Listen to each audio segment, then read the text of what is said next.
अस्सलामुअलैकुम। This is Mohammad Tayyab.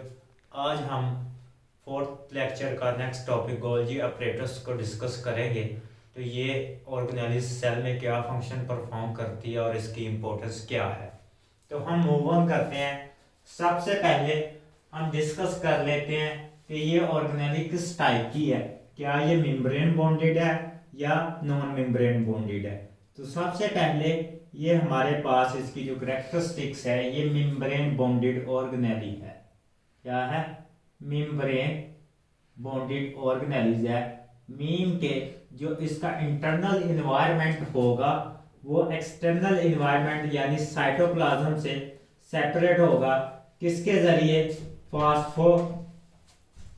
Phospholipid की layer से। ठीक है, बाय लेयर ऑफ फास्फोलिपिड से क्या होगा, वो सेपरेट होगा। तो ये मेम्ब्रेन बॉन्डेड ऑर्गेनेली है हमारे पास। नेक्स्ट हम मूव ऑन करते हैं कि मेम्ब्रेन बॉन्डेड ऑर्गेनेलीज किन सेल्स में पाई जाती है। तो हमने कहा था कि ये सिर्फ मेम्ब्रेन बॉन्डेड ऑर्गेनेलीज हमें यूकेरियोटिक सेल्स में मिलती हैं। तो इसका मतलब ये हमारे पास किस सेल में पाई जाएगी? हमेशा यूकेरियोटिक सेल्स में पाई जाएंगी। ऐसे सेल्स जिनके पास न्यूक्लियस होगा उन सेल्स में पाई जाएगी। तो यूकेरियोटिक सेल्स में हमारे पास प्लांट सेल्स आते हैं, फंजाई सेल्स आते हैं और प्रोटोजोआ के तमाम ऑर्गेनिज्म आते हैं। तो मीन के ये तमाम किंगडम मोनेरा के अलावा तमाम ऑर्गेनिज्म में पाई जाएगी, ये बैक्टीरिया में नहीं पाई जाएगी। नेक्स्ट हम इसकी डिस्कवरी को डिस्कस करेंगे, हम इसके स्ट्रक्चर को डिस्कस करेंगे। तो हम मूव ऑन करते हैं इसकी डिस्कवरी पे। तो इसको किस साइंटिस्ट ने डिस्कवर किया और कब किया? इसको सबसे पहले कैमिलो गोल्जी ने डिस्कवर किया। उस साइंटिस्ट का नाम था कैमिलो गोल्जी। अब इसी साइंटिस्ट के नाम पे, इसी साइंटिस्ट की बेस पे, इसी साइंटिस्ट के नाम की बेस पे इसका नाम रखा गया गोल्जी एपरेटस। क्या रखा गया? Golgi apparatus. और ये कब डिस्कवर हुई? हमारे पास 1898 में डिस्कवर हुई, 1898 में। और ये किस तरह डिस्कवर हुई? ये ज्यादातर हमारे पास किस ऑर्गेनेलिस के साथ ज्यादातर मिलती थी? तो हमारे पास, हम उसको डिस्कस करेंगे। तो सबसे पहले हम क्या करते हैं, एक सेल का स्ट्रक्चर ड्रा कर लेते हैं ताकि हम वन बाय वन उसको डिस्कस कर सकते हैं। तो हमारे पास एक यूकेरियोटिक सेल होगा, क्योंकि ये हमारे पास यूकेरियोटिक सेल में ही पाई जाती है। तो हम एक बड़ा यूकेरियोटिक सेल ड्रा कर लेते हैं। ये हमारे पास एक क्या है? यूकेरियोटिक सेल है, यानी कि इसके पास क्या होगा? अपना एक न्यूक्लियस होगा, यूकेरियोटिक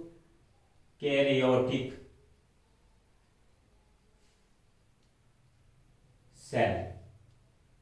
अब इसको किसने सराउंड किया हुआ है? हमारे पास प्लाज्मा मेम्ब्रेन है और सेंटर में क्या होगा? एक न्यूक्लियस होगा।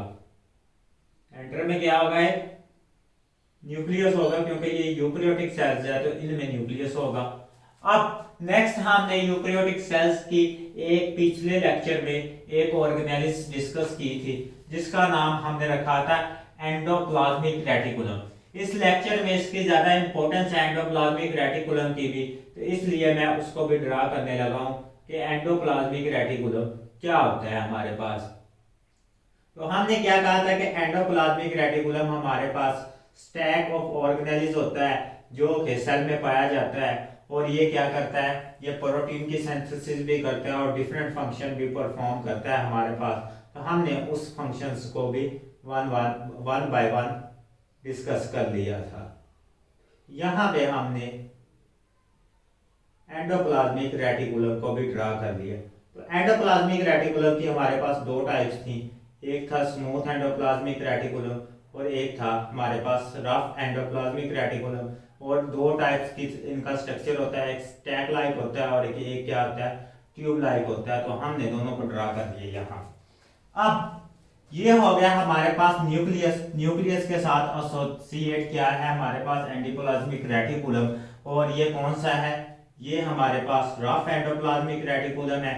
इसमें क्या है? प्रेजेंस है राइबोसोम की।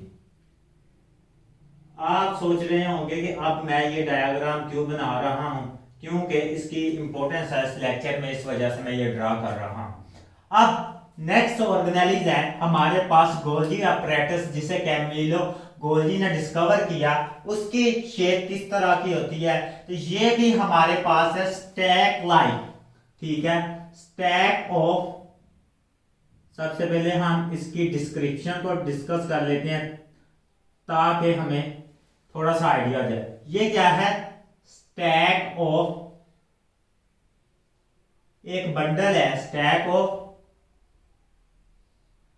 फ्लैक्टेंट, ठीक है, फ्लैट फिर चिपटी हुई हमारे पास sac, flattened सैक्स,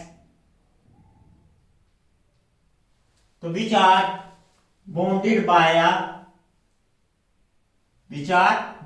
bye a phospholipid layer, ठीक है, विच आर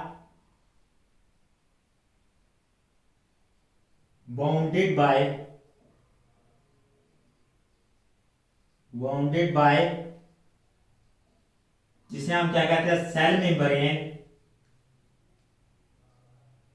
तो इस सेल मेम्ब्रेन को हम, इन स्टैक्स को क्या कहते हैं, हम कहते हैं मेम्ब्रेन कॉल्ड सिस्टर्नी। तो ये हमने डेफिनेशन कर ली। क्या है हमारे पास, स्टैक है फ्लैटेंट सैक्स का, और क्या है वो बॉन्डेड बाय है किससे, सेल मेम्ब्रेन से। अब हम इसके सेल में स्ट्रक्चर को ड्रा कर लेते हैं ताकि हमारे पास इजीनेस हो सके। तो अब मैं स्ट्रक्चर ड्रा करता हूं, तो इसकी स्ट्रक्चर में दो इंपॉर्टेंट बातें हैं जो यहाँ पे डिस्कस होनी है। सबसे पहले इसका स्ट्रक्चर क्या होता है, इसका फॉर्मिंग फेस होता है और एक मैच्योरिंग फेस होता है। तो फॉर्मिंग फेस हमेशा क्या कहता है, ये कन्वेक्स लाइक होता है। तो मैं यहाँ पे फॉर्मिंग फेस को इसके ड्रा करने लगा हूं कि इसका फॉर्मिंग फेस किस तरह होता है। तो आपको पता है कि कन्वेक्स लाइक शेप क्या होती है, जिसका एज हमारे पास क्या हो, थिन हो, फ्लैटेंड हो, और जो उसका सेंट्रल रीजन हो वो क्या हो, थिक हो। तो हम ऐसे शेप को क्या कहते हैं, हम कहते हैं कन्वेक्स शेप। तो हमारे पास जैसा कि डायग्राम में शो कर रहा है कि इसका जो सेंटर वाला रीजन है वो क्या है, थिक है, लेकिन जो इसका एंड पॉइंट है वो क्या है, हमारे पास थिन है। तो इसका क्या है, शेप कैसी है, इसकी शेप है हमारे पास कन्वेक्स शेप। ये क्या कौन सी शेप है, फॉर्मिंग शेप है। नेक्स्ट हम और ड्रा कर लेते हैं। ये हमारे पास नेक्स्ट है, ये हमारे पास नेक्स्ट सेट आ गई। अब इसका दो फेस हो गई, इसको कहते हैं हमारे पास होल ऑर्गेनेलिस को कहते हैं, इस होल ऑर्गेनेली को कहते हैं गोल्जी अपरेटस। इस ऑर्गेनेलिस स्टैक को क्या कहते हैं, सैक, फ्लैटन सैक, क्या जो कि किससे कवर्ड है, सेल मेम्ब्रेन से। सेल मेम्ब्रेन को हमने क्या कहा है, सिस्टर्नी।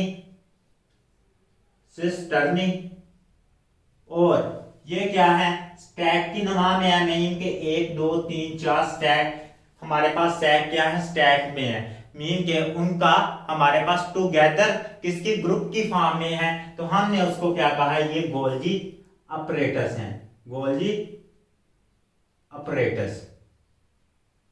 हमने आज इस ऑर्गेनेलिस को कंप्लीटली पढ़ना है। तो सबसे पहले हमने इसकी डिस्क्रिप्शन कर ली, सैक है, और क्या है, सैक किसकी फॉर्म में है, हमारे पास स्टैक की फॉर्म में है, और सैक की शेप क्या है, हमारे पास फ्लैट है। अब वो क्या कहता है कि जो हमारी गोल्जी अपरेटस है, इसका एक फेस होता है कन्वेक्स शेप। क्या होता है, इसका एक फेस हमारे पास क्या होता है, इसकी एक फेस की शेप होती है हमारे पास कन्वेक्स शेप। तो हमें भी पता है कि कन्वेक्स लेंस होता है, ठीक है, जिसके क्या होते हैं, एज थिन होते हैं, और जो सेंट्रल बॉडी रीजन होता है वो हमारे पास क्या होता है, थिक होता है, इस तरह का। तो ये हमारे पास कन्वेक्स है, ठीक है, ये थिक है रीजन, मीन के इसकी मोटाई क्या है, लार्ज है। तो ये वाला हमारे पास रीजन क्या है, ठीक है, तो मीन क्या हमारे पास ये वाली शेप क्या है, कन्वेक्स शेप है। अब इस शेप को क्या कहते हैं हम, फेस फॉर्मिंग। मीन के ये गोल्जी अपरेटस का फेस बनाती है, चेहरा बनाती है। तो ये क्या है हमारे पास, फेस फॉर्मिंग शेप कैसी होती है, कन्वेक्स शेप होती है। तो हमने यहाँ पे लिख लिया कि ये फेस फॉर्मिंग शेप है। नेक्स्ट हम इसकी डिस्क्रिप्शन करते हैं। ये वाली जो शेप है ये क्या है, इस रीजन पे हमारे पास क्या है, थिन है, ठीक है, इनसाइड द इमेजिनेशन हुई है। तो ऐसी शेप को हम क्या कहते थे, कनकेव शेप। क्या कहते थे हम ऐसी शेप को, कनकेव शेप। मीन के कनकेव मिरर आपने सुना होगा, और कनकेव लेंस के बारे में भी पढ़ा होगा, जिसके क्या होते हैं, एज थिक होते हैं, और जो इनसाइड की बॉडी होती है वो क्या होती है, थिन होती है। तो ये हमारे पास क्या है, आप यहाँ पे इमेजिनेशन इनसाइड इनके थिन है, तो इसकी शेप क्या है हमारे पास, कनकेव शेप है। और हम इसको क्या कहते हैं, मैच्योरिंग फेस। क्या कहते हैं, मैच्योरिंग फेस। अब हमने वन बाय वन इसकी थोड़ी सी डिस्क्रिप्शन को स्टडी कर लिया, ताकि ये होती क्या है, और उसके बाद हमने इसके टू फेसेस को जिक्र कर लिया, और टू फेसेस को हम यहाँ पे भी मेंशन कर लेते हैं सीक्वेंस के साथ, ये फेसेस होते क्या है। तो हमने कहा इसके दो फेसेस होते हैं। एक हमारे पास कौन सा आता है, कन्वेक्स, हर फेस का अपना अपना रोल है। और दूसरा हमारे पास कौन सा आता है, कनकेव, कन्वेक्स, और दूसरा कौन सा है, कनकेव, ठीक है। कन्वेक्स को क्या कहते हैं हम, फेस फॉर्मिंग, यानी कि ये गोल्जी अपरेटस की बॉडी बनाएगी, फेस फॉर्मिंग। और दूसरा हमारे पास है मैच्योरिंग फेस, यानी कि जहां से क्या होंगी हमारे पास वेजिकल रिलीज होंगी, उसको हमने अभी डिस्कस करना है, मैच्योरिंग फेस। तो ये दो फेस हमने डिस्कस कर लिए गोल्जी अपरेटस के। अब नेक्स्ट हम मूव ऑन करते हैं कि ये हमने एंडोप्लाज्मिक रेटिकुलम इसमें क्यों ड्रॉ किया। तो सबसे पहले हमारे पास ये क्या है, साइटोप्लाज्म है, और साइटोप्लाज्म में क्या है, न्यूक्लियस पड़ा हुआ है, और न्यूक्लियस क्या करता है, अपना फंक्शन परफॉर्म करता है, जहां पे सारी जेनेटिक इंफॉर्मेशन पड़ी हुई है। अब ये यूकैरियोटिक सेल्स है, मीन के यूकैरियोटिक सेल्स में क्या होती है, मेम्ब्रेन बॉन्डेड ऑर्गेनेल्स पाई जाती हैं। ये सिर्फ यूकैरियोटिक सेल में पाई जाएगी। जैसे प्रोटोजोआ होते हैं हमारे पास, प्लांट सेल्स होते हैं हमारे पास, कौन से सेल्स होते हैं, इसके अलावा फंजाई के सेल्स होते हैं, ये उन सेल्स में सिर्फ पाई जाएगी हमारे पास, बैक्टीरिया सेल में ये नहीं मिलेगी। तो हमने ये भी डिस्कस कर लिया। अब न्यूक्लियस है, और न्यूक्लियस से क्या होता है, डीएनए से हमारे पास क्या, मैसेंजर आरएनए तैयार होता है, और मैसेंजर आरएनए क्या, वो दोबारा ट्रांसलेट होता है। ट्रांसलेट होने के बाद कहाँ पे जाता है, राइबोसोम के पास। राइबोसोम क्या करती हैं यहाँ पे, ये राइबोसोम जो मौजूद होते हैं रफ एंडोप्लाज्मिक रेटिकुलम पे, किस पे, रफ एंडोप्लाज्मिक रेटिकुलम पे। ये क्या करते हैं, ये राइबोसोम क्या करते हैं, ये क्या मैसेंजर आरएनए को ट्रांसलेट करते हैं, और क्या बना देते हैं, मैसेंजर आरएनए को क्या करेंगे, ट्रांसलेट करेंगे, इसको रीड करेंगे, और इससे क्या बना देंगे, सेल की जो सिंथेसाइज प्रोटीन होगी वो प्रोटीन बनाएंगे, ठीक है, वो क्या बनाएंगे, सेल की प्रोटीन बनाएंगे। अब ये प्रोटीन क्या करेगी, ये चैनल में ट्रेवल करेगी, इन चैनल्स में क्या करेगी, ट्रेवल करेगी, और कहां पे पहुंच जाएगी, स्मूथ एंडोप्लाज्मिक रेटिकुलम में। और स्मूथ एंडोप्लाज्मिक रेटिकुलम से ये क्या करेगी, ये हमारे पास एक बल्ब की फॉर्म में, यानी कि ट्रांसफर वेजिकल की फॉर्म में पैक होगी। क्या होगी, यहां से एक वेजिकल बनेगी, यहां से क्या होगी, एक वेजिकल बनेगी, और वेजिकल में क्या होगी हमारे पास, प्रोटीन होगी, और प्रोटीन, ठीक, ये क्या है, प्रोटीन फॉर्मेशन किसने की, राइबोसोम ने, और बाद में ये ट्रेवल की, ये फ्लैटेंड नेटवर्क के थ्रू, और कहां पे आ गई, एक वेजिकल की फॉर्म में आ गई। अब ये वाली वेजिकल को हम ब्लेब्स कहते हैं, या इसे कहते हैं ट्रांसफर वेजिकल। क्या कहते हैं, ट्रांसफर वेजिकल। अब ये ट्रांसफर वेजिकल्स प्रोटीन फॉर्मेशन हो चुकी है।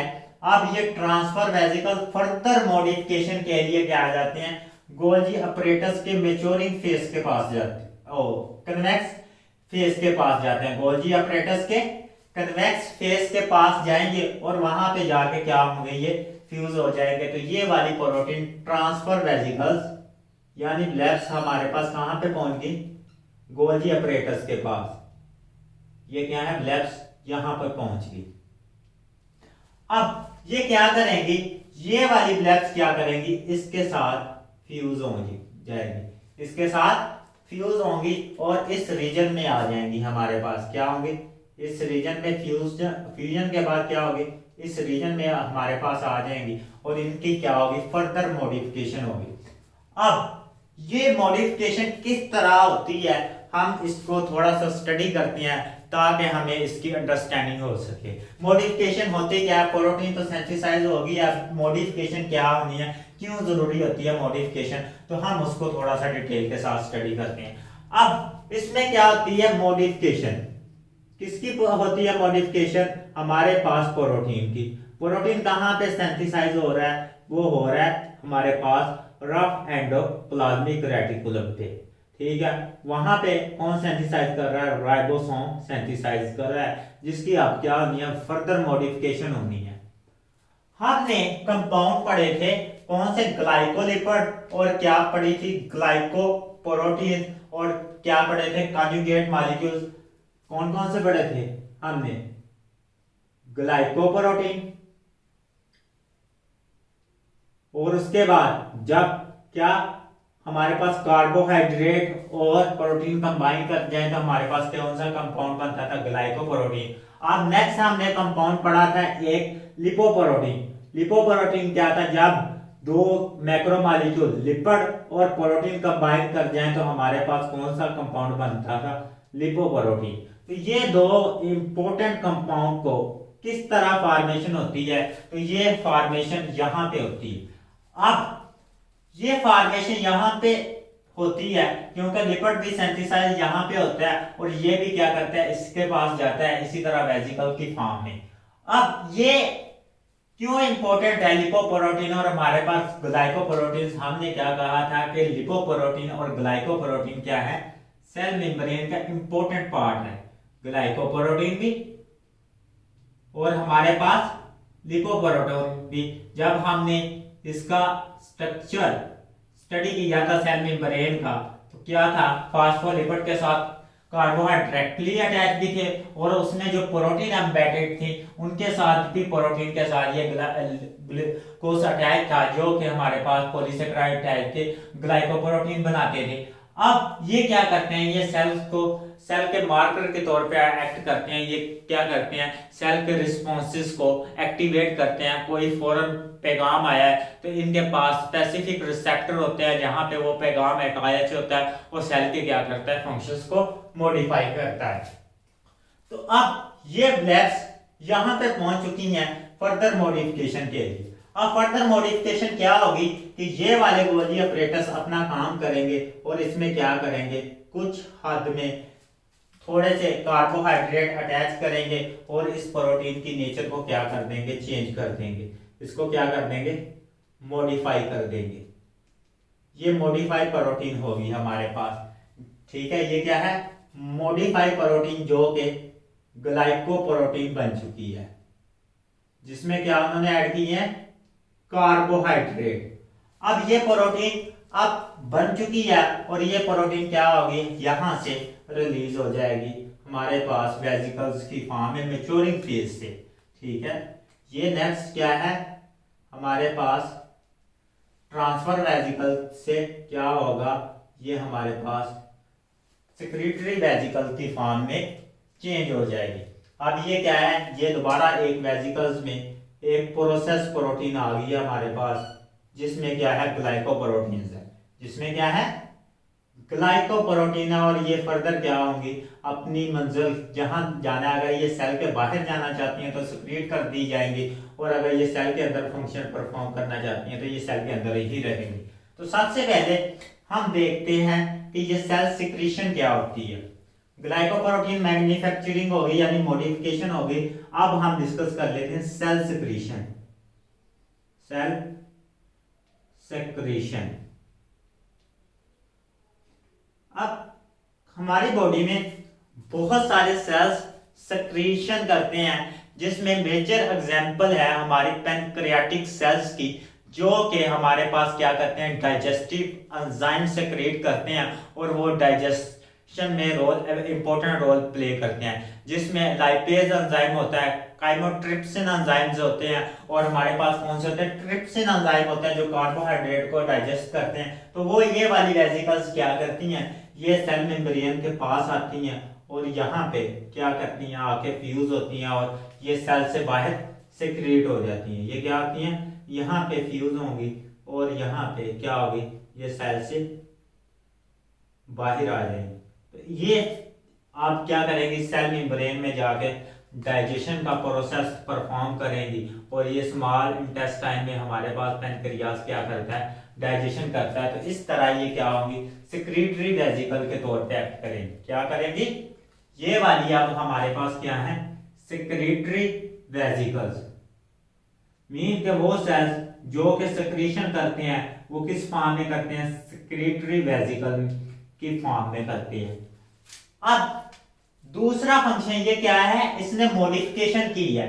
अब ये दूसरा फंक्शन भी परफॉर्म करती है, वो क्या करता है, ये एक इंपॉर्टेंट फंक्शन परफॉर्म करती है। ये क्या करती है, सॉर्टिंग करती है। ठीक है, क्या करती है, सॉर्टिंग करती है। मीन के हमारे पास जो प्रोटीन आई है डिफरेंट काइंड की, उनको सॉर्ट करेगी, उनको अलग-अलग करेगी, उनको डिफरेंट पैकिंग में पैक करेगी अकॉर्डिंग टू सेल नीड। अब हमारे पास एक प्रोटीन आई है, फॉर एग्जांपल वो है मसल की प्रोटीन, जो कि हमारे पास एक्टिन फिलामेंट बनाने हैं। तो वो क्या करेगी, ऐसी सॉर्टिंग करेगी, जो कि हमारे पास यहाँ पे एक एंडोप्लाज्मिक रेटिकुलम ने प्रोटीन तैयार की जो कि मसल को डेवलप करना था, उसकी यहाँ पे मॉडिफिकेशन हुई और मॉडिफिकेशन होने के बाद वो उसकी सॉर्टिंग हुई। वो क्या करेगी, हमारी एक्टिन फिलामेंट को डेवलप करेगी। अब ये सॉर्टिंग प्रोटीन्स क्या करती हैं, मीन के हमारे पास यहाँ से डिफरेंट काइंड की प्रोटीन्स तैयार होती हैं, जो इस पैक में पैक होती हैं डिफरेंट काइंड की, और उनको डिफरेंट चीजों में कन्वर्ट करना, मीन के डिफरेंट वेसिकल्स में पैक करना, ये भी इसी का काम होता है। और ये बाद में क्या करती है, सॉर्टिंग के बाद में उन वेसिकल पे टैग लगाती है। क्या करती है, टैग लगाती है। और ये टैग क्या करते हैं, ये टैग रिप्रेजेंट करते हैं इस वेसिकल ने कहां पे जाना है, या सेल के इनसाइड मूव करना है या सेल से बाहर इसने मोशन करनी है, मीन के सेल सिक्रीशन करनी है, इसने सेल से बाहर मूव होना है। तो ये टैग रिप्रेजेंट करते हैं कि ये प्रोटीन किस तरह सेल से बाहर जाती है। तो सबसे पहले क्या हुआ, ये मॉडिफिकेशन करता है। मॉडिफिकेशन क्या करता है और उन प्रोटीन को क्या करता है, सेल सिक्रीशन में हेल्प देता है। दूसरा ये क्या काम करता है, ये टैग लगाता है, और टैग लगाने की वजह से क्या होती है, उस प्रोटीन की हमारे पास मंजिल डिसाइड हो जाती है और हमें पता होता है कि इस वेसिकल में क्या होता है, स्पेसिफिक टाइप की प्रोटीन है। अब स्पेसिफिक टाइप की प्रोटीन है और टैग लगेंगे। अब ये हमने इसको डिस्कस कर लिया। अब हम डिस्कस कर लेते हैं इसको ब्रीफली कि ये अब ये दोबारा प्रोसीजर सारा किस तरह होता है और किस तरह ये मूव ऑन करता है। हमने वन बाय वन इसको डिस्कस करना है। तो सबसे पहले हमने कहा था ये सैक लाइक स्ट्रक्चर है। सैक लाइक स्ट्रक्चर के पास क्या आती हैं, प्रोटीन्स आती हैं। प्रोटीन किस कहां से आती हैं, हमारे पास यहां से आती हैं, यानी कि एंडोप्लाज्मिक रेटिकुलम से। वो किस फॉर्म में आती हैं, हमारे पास ट्रांसफर वेसिकल में आती हैं, जिसको हम ब्लेब्स भी कहते हैं। वो किससे फ्यूज होती हैं, गोल्जी अपरेटस से फ्यूज होती हैं। और गोल्जी अपरेटस क्या करता है, इसकी फर्दर मॉडिफिकेशन करता है और मॉडिफिकेशन करने के बाद इनकी पैकिंग करता है। अब मॉडिफिकेशन किस तरह करता है, हमने क्या कहा था, ये उसमें क्या ऐड करता है, या तो लिपिड ऐड करेगा या हमारे पास क्या करेगा, ग्लूकोज ऐड करेगा, या तो हमारे पास क्या बनाएगा, लिपोप्रोटीन, और या हमारे पास क्या बनाएगा, ग्लाइकोप्रोटीन। तो हमने दो तरह की ये प्रोटीन पढ़ ली। आपकी बुक में यही है लेकिन ये लिपोप्रोटीन भी बनाता है, ग्लाइकोप्रोटीन भी बनाता है और ग्लाइकोलिपिड भी बनाता है, ग्लाइकोलिपिड। तो ये वाली इसने मॉडिफिकेशन कर दी। इसकी जो मेजर मॉडिफिकेशन है मैं वो आपको बता देता हूं कि यहाँ पे ये आएगा और नेक्स्ट एक ये बनाता है वेजिकल, जो वेजिकल उसको कहते हैं हम लाइसोसोम। क्या कहते हैं हम नेक्स्ट लेक्चर में इसको डिटेल के साथ डिस्कस करेंगे। लाइसोसोम ये एक वेजिकल है जो कि ऑर्गेनेल्स के तौर पे एक्ट करती है और हमारे पास ये क्या करती है, डाइजेशन फैगोसाइटोसिस का प्रोसेस करती है ऑर्गेनेल। इसको नेक्स्ट लेक्चर में हमने डिस्कस करना है।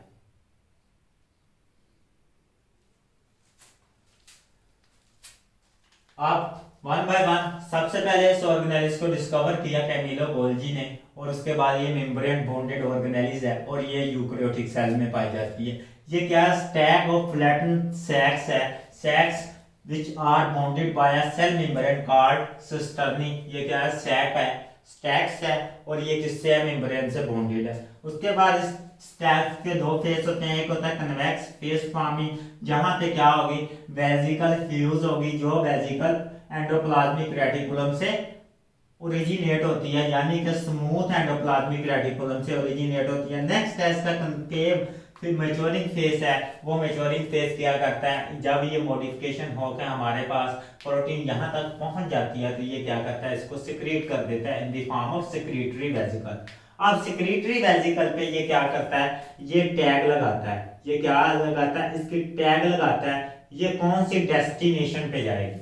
सिक्रीटरी वेजिकल पे क्या लगाता है, एक तो ये सॉर्टिंग करता है कौन सी प्रोटीन इसमें पैक, और इसकी डेस्टिनेशन डिसाइड करता है कि ये कहां पे जाके रुकेगी। अब डेस्टिनेशन क्या होती है, डिफरेंट हो सकती है, जैसे कि हमारे पास डाइजेस्टिव एंजाइम्स होते हैं। क्या होते हैं, डाइजेस्टिव एंजाइम्स होते हैं, उनकी डाइजेशन, उनकी डेस्टिनेशन क्या होती है हमारे पास, उनकी डेस्टिनेशन होती है हमारे पास स्मॉल इंटेस्टाइन, ठीक, इंटेस्टाइन, पेनक्रियाज के डाइजेस्टिव एंजाइम की मैं बात कर रहा हूं। उसके बाद दूसरी टाइप्स के हमारे पास न्यूरोट्रांसमीटर, उनकी जो हमारे पास मंजिल होती है, डेस्टिनेशन होती है, वो क्या होती है, साइनेप्स होती है, साइनेप्स होती है। तो ये वाली हमारे पास डिफरेंट काइंड की डेस्टिनेशंस हो सकती हैं, प्रोटीन की नेचर पे डिपेंड करती हैं। तो ये क्या करेगी, रिलीज करेगी। तो जो इसका मेजर प्राइमरी फंक्शन है तो हमारे पास क्या है, इसका मॉडिफिकेशन है। तो यूनिटी टेस्ट में ये सेल सिक्रीशन के लिए भी यूज होती हैं, मीन के हमारे पास वेजिकल फॉर्मेशन में हेल्प करती हैं, जो कि सेल सिक्रीशन में हेल्प करती हैं। लेकिन जो इसका प्राइम फंक्शन है, ठीक है, इसका जो प्राइमरी फंक्शन है, इंपॉर्टेंट फंक्शन है, जिसे हम क्या कहते हैं, मॉडिफिकेशन। तो इसका जो प्राइमरी फंक्शन है वो है ग्लाइकोप्रोटीन की सिंथेसिस। तो ये एंट्री टेस्ट में इंपॉर्टेंट क्वेश्चन आ जाता है, तो इसको नोट कर लीजिएगा। इसका जो प्राइमरी फंक्शन है वो हमारे पास क्या है, मॉडिफिकेशन ऑफ मॉलिक्यूल। तो अल्लाह हाफिज, अपना ख्याल रखिएगा। नेक्स्ट लेक्चर लाइसोसोम के साथ मुलाकात होगी।